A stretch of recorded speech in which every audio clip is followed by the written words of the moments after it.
Good morning বন্ধুরা, welcome to new blog. আশা করি সবাই ভালো আছো, তোমাদের সুবিধা আমরাও ভালো আছি বন্ধুরা। এই দেখো একদম রেডি টেডি হয়ে রাস্তায় বেরিয়ে তোমাদের সাথে ভিডিওটা শেয়ার করছি। রেডি হয়ে বেরিয়ে গেলাম হসপিটালে। আজ হসপিটালে অ্যাপয়েন্টমেন্ট ছিল, দাঁড়িয়ে রয়েছে বন্ধুরা অনেকক্ষণ, গাড়ি পায় না। যাও একটা গাড়ি পেলাম বন্ধুরা, সে আমাকে বাস থেকে নামিয়ে দিল। আমি নিজেই নেমে গেলাম, যে তোমাকে 100 টাকা খুচরো দেবে না বলে দুটো বাস থেকে নেমে গেলাম বন্ধুরা। কে তর্ক করবে বলো? তো যাক, অনেকক্ষণ দাঁড়িয়ে থাকার পরে কিন্তু বাস পেয়েছি। যাও পেয়েছিলাম, প্রচণ্ড ভিড় বলে উঠতে পারিনি, তাই লাস্ট আর বাসে যাইনি, অটো করে গেছি। করে নিয়ে একবার হসপিটালে গিয়ে তোমাদের সাথে দেখা হচ্ছে। পয়সা সবসময় খুঁজ তো করাই থাকে বন্ধুরা, কিন্তু কয়েক সময় যদি না থাকে, এই অনলাইন হয়ে না এরকম অসুবিধা হয়। অনেক কষ্ট করে হসপিটাল পৌঁছে গেছি। লিফট অনেক উপরে উঠছে, সবে 9 তলা নামবে, সেকেন্ড ফ্লোর চলে আসলাম সিঁড়িতেই। ওই দেখো লিফট এখনও কোথায় চলছে না। ফার্স্ট ফ্লোর চলেছে, সেকেন্ড ফ্লোর। লিফটের জন্য ওয়েট করলে দেরি হয়ে গেছে, অলরেডি দেরি হয়ে গেছে গাড়ির জন্য।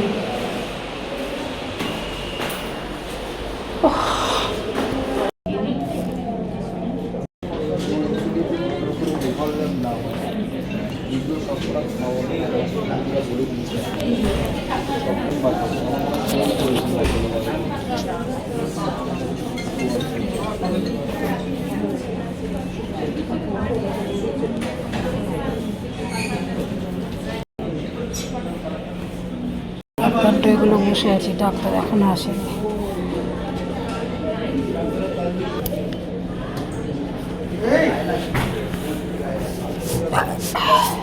ডাক্তার দেখানো হয়ে গেলো, কতগুলো টেস্ট লিখে দিয়েছে, টেস্ট করছি।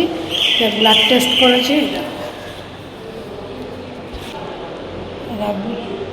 ব্লাড দেওয়া হয়ে গেছে। এখন ইসিজি এক্সরে করবো, আর একটা আমরা 3টে টেস্ট বাকি করে নিয়ে বাড়ি যাবো। চলো, এখনও লিফট পেলাম না, চলো।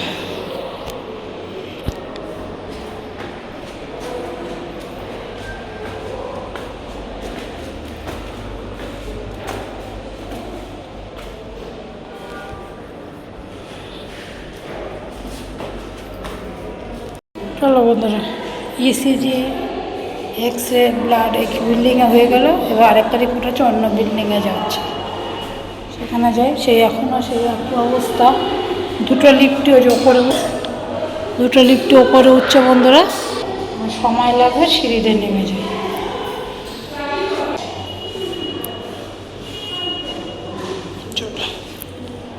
চলো আরেকটা বিল্ডিংয়ে যাচ্ছি, সেই বিল্ডিংয়ে আরেকটা টেস্ট হবে। যেখানে ছিলাম তার থেকে 3টে বিল্ডিং হবে।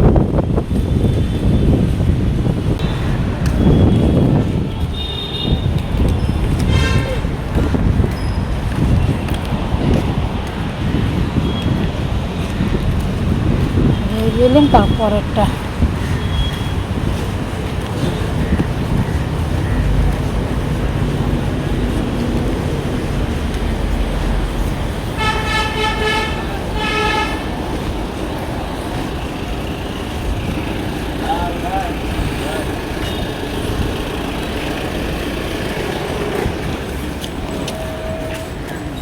চলো বিল্ডিং।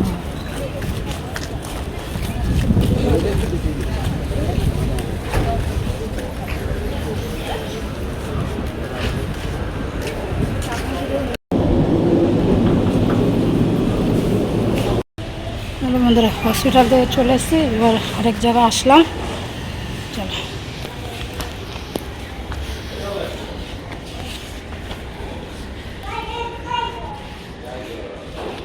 বন্ধুরা, হসপিটাল থেকে এসে বাড়ি এসে স্নান টান করে ফ্রেশ হয়ে কটা ভাত খেয়ে নিলাম। অনেক বেলা, মানে বিকেল হয়ে গেছে, 5টা বেজে গেছে। দেখো 5টা 15 বাজে।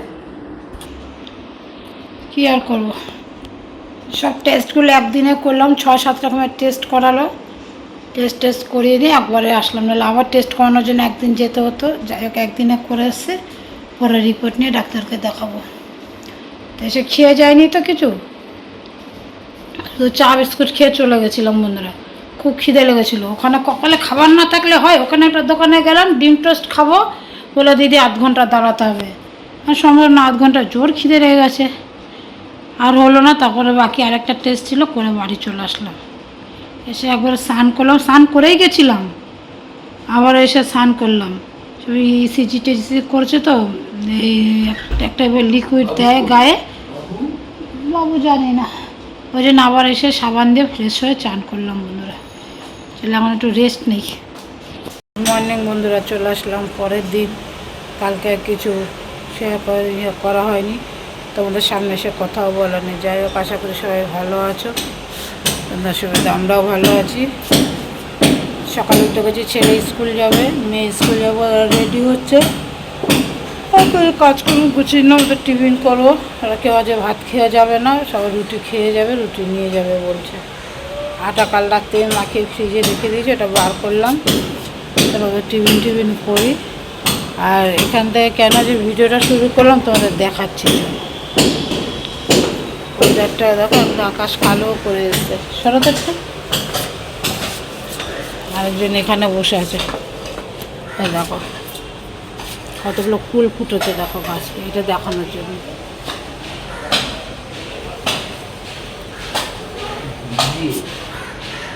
আমার বন্ধুরা বহুদিনের শখ ছিল যে বাড়িতে একটা টগর গাছ বুনবো। সেরকম মাটি তো জায়গা নেই, আগে তো পুরো 4.5 কাঠা জমি ছিল, তখন ছিলই এই গাছ, কিন্তু বিল্ডিং হয়ে যাওয়ার পরে তার সম্ভব হয়নি। যাই হোক, আমি ব্যালকনিতে ফুল ফুটাতে পেরেছি বন্ধুরা, এটা আমার একটা জীবনের অনেক বড় স্বপ্ন পূরণ হয়েছে। এবার দুটো একটা দিলেই আমার পুজোর ফুল হবে আমার শখ। তোমাদের একটা জিনিস দেখাচ্ছি, দেখো ওই বাড়িতে আর পুদিনা গাছটা কত সুন্দর ঝাঁকড়ায় উঠেছিল না, যারা পুরোনো ভিডিওগুলো দেখেছো তারা জানবে। সেই গাছটা টপ শুদ্ধ এ বাড়ির থেকে চুরি হয়ে গেছে। আমি আবার গাছ এনে বুনেছি, কয়েকটা ডাল এনেই আমার বন্ধুর বাড়ির থেকে, দেখো গাছগুলো হয়েছে, সেটা তোমাদের দেখানো হয়নি। এই যে দেখো বন্ধুরা, গাছগুলো হয়েছে, ধরে গেছে গাছগুলো, বেশ সুন্দর হয়েছে। এনে বুনে দিয়েছিলাম, আর এখান থেকে কে চুরি করবে। এত রাগ হচ্ছে, গাছগুলো তো নিয়েছে টক শুদ্ধ, মাটি শুদ্ধ, সব শুদ্ধ নিয়ে চুরি করে নিয়ে চলে গেছে। তার একটা স্থলপদ্ম গাছ, সেটা টক শুদ্ধ নিয়ে চলে গেছে। টক মাটি এগুলো তো কিনতে হয় না, এখানে তো আর কিছু ফ্রিতে পাওয়া যায় না, যেগুলো তো মাটি নিয়ে চলে আসলাম। কি বলবো বলো, এর তো মানুষ সব। চলো আর দেরি করবো না, কাজে হাত দিয়ে গিয়ে, ওরা স্কুল যাবে আবার। বন্ধুরা, জীবনে প্রত্যেকটা পরিস্থিতির জন্য তোমাকে প্রস্তুত থাকতে হবে, কখন কি অবস্থা আসবে কিচ্ছু বলা যায় না। আমার এই সময় একজন হেল্পিং হ্যান্ডের ভীষণ প্রয়োজন ছিল, কিন্তু যাই হোক আমি যে অবস্থাতে রাখতে পারছি না। তাই এই বাসন্তী বলে একটা মেয়ে ছিল, তোমরা অনেকেই জানো। যে সময় প্রয়োজন ছিল না সে সময় আমার কাছে 2খানা মেয়ে ছিল, কিন্তু এখন আমার ইমিডিয়েটলি একজন দরকার, একজনও পাচ্ছি না। চলো বন্ধুরা, এই যে হয়ে গেল রুটি, ছেলের জন্য পেঁয়াজের ডিম ভুজিয়া করে দেবো। এই যে ডিম একটু বাটার মাখিয়ে দিলাম রুটিতে, এই যে বাটার মাখিয়ে দিয়েছি রুটিতে। আর এদিকে আমাদের চা হয়ে গেছে, খাবো। ছেলের ডিম ভুজিয়াটা করে নিই।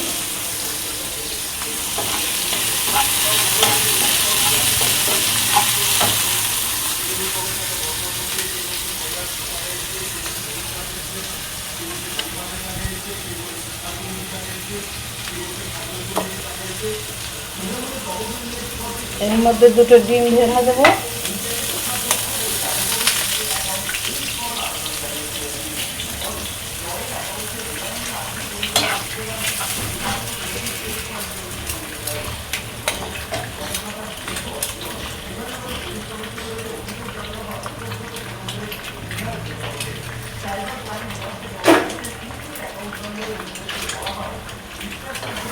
গোলমরিচ দেবো, কাঁচা লঙ্কা দেবো না, গোলমরিচের গুঁড়ো দিয়ে ডিমটা ভেজে দেবো, রুটি দিয়ে নিয়ে যাবে।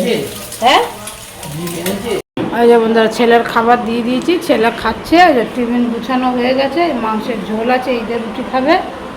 আমাদের চা প্লেটের নিচে, তোমার চা প্লেট ওঠো, চা। চলো চা খেয়ে নে। রুটি দিয়ে চা খাও, গরম গরম রুটি দিয়ে দারুণ লাগে খেতে।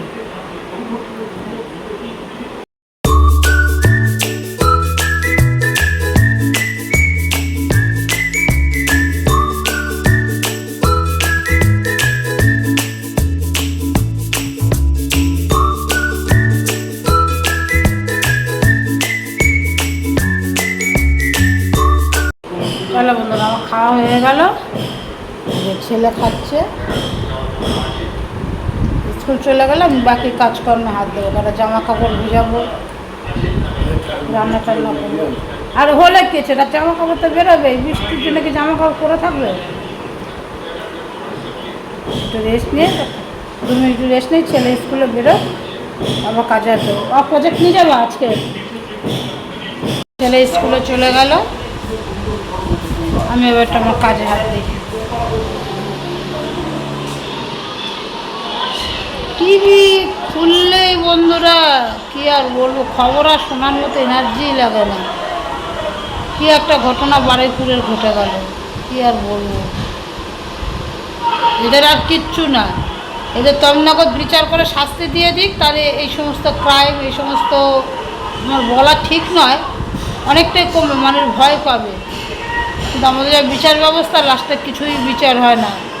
দোষীরা সাজা পেয়ে যায়, পরে আবার দোষীরা ছাড় পেয়ে যায়, সাজা পায় না, পরে আবার দোষ করার জন্যে তারা রেডি হয়ে থাকে। দৃষ্টান্তমূলক যদি এদের সাজা দেওয়া হয়, তাহলে পরের জন্য ভয় পাবে যে না আমাদের এই বিচার হবে বা কী বৃত্তান্ত।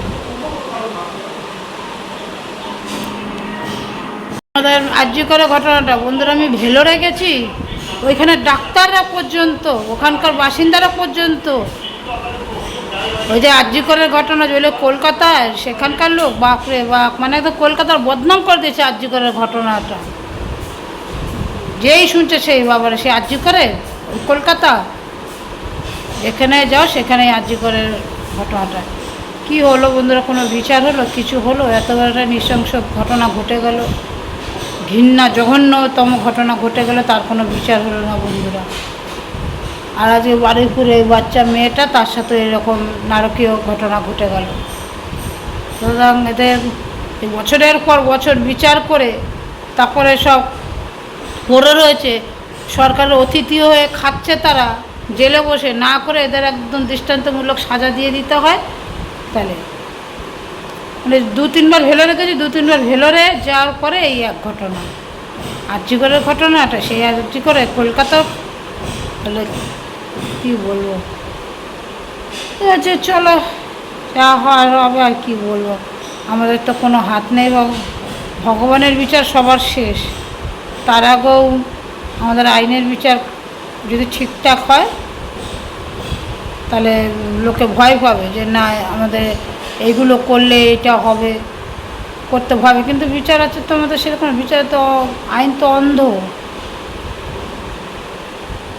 চলো, তোমরা তো ভাবো যে সকাল সকাল অনেক জ্ঞান দিয়ে, বলে জ্ঞান না বন্ধুরা।